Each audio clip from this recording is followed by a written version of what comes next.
L'été touche à sa fin, peut-être vous en avez profité pour faire des grands cols célèbres comme par exemple le Tourmalet ou l'Alpe d'Huez. Et si c'est le cas, vous avez peut-être, sans doute même, commis ces 5 erreurs très fréquentes dans les ascensions, dans les longues ascensions. On va voir lesquelles elles sont ensemble et comment y remédier, soit pour les dernières journées ensoleillées comme celle-ci, soit pour l'an prochain.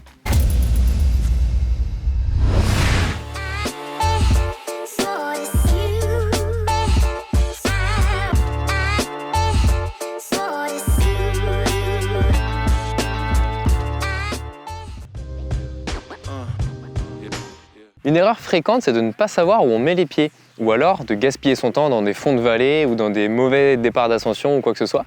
Le meilleur moyen d'attaquer le col par la face que vous souhaitez et surtout de savoir où vous en êtes, c'est d'utiliser nos compteurs, par exemple le Wahoo, avec la fonction itinéraire pour aller droit là où vous le souhaitez, par le côté que vous le souhaitez, et ensuite la fonction Summit pour savoir si vous êtes dans la partie raide, dans le replat, savoir si vous allez pouvoir en profiter pour vous soulager ou pour au contraire produire votre effort avant le sommet par exemple, ou si il faut en garder un petit peu sous la pédale pour la prochaine pente raide.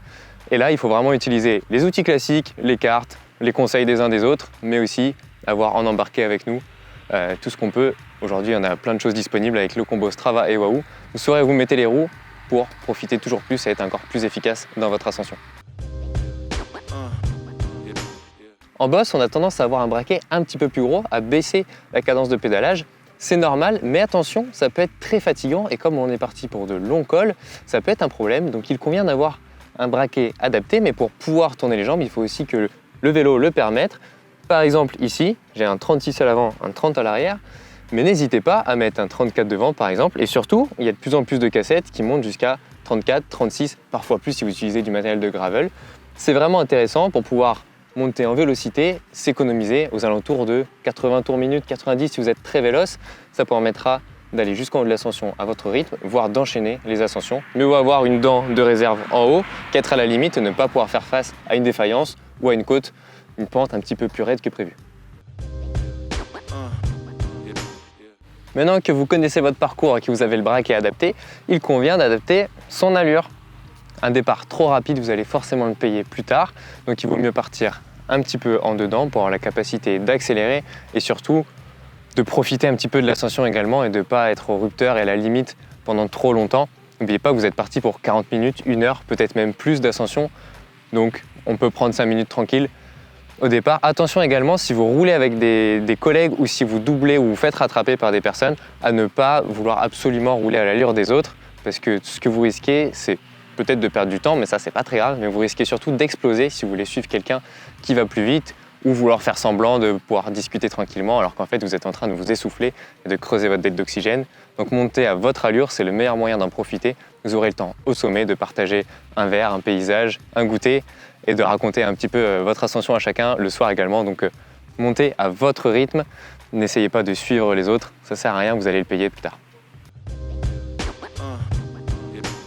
Si je vous ai conseillé de ne pas perdre votre temps dans des vallées ou dans des ascensions annexes qui ne sont pas le but de votre sortie, attention toutefois à ne pas négliger l'échauffement. Garer la voiture au pied et partir tout de suite dans le raid n'est pas forcément une très bonne idée, ça va sursolliciter votre corps, vous allez tout de suite en dette, ça va vraiment pas être très agréable et peut-être même vous ne vous en remettrez pas pour la première ascension.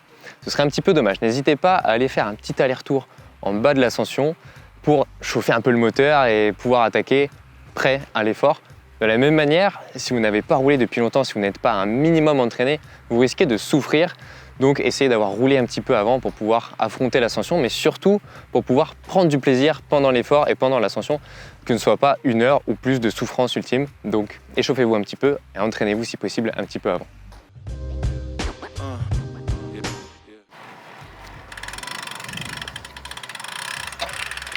En montagne, c'est très énergivore.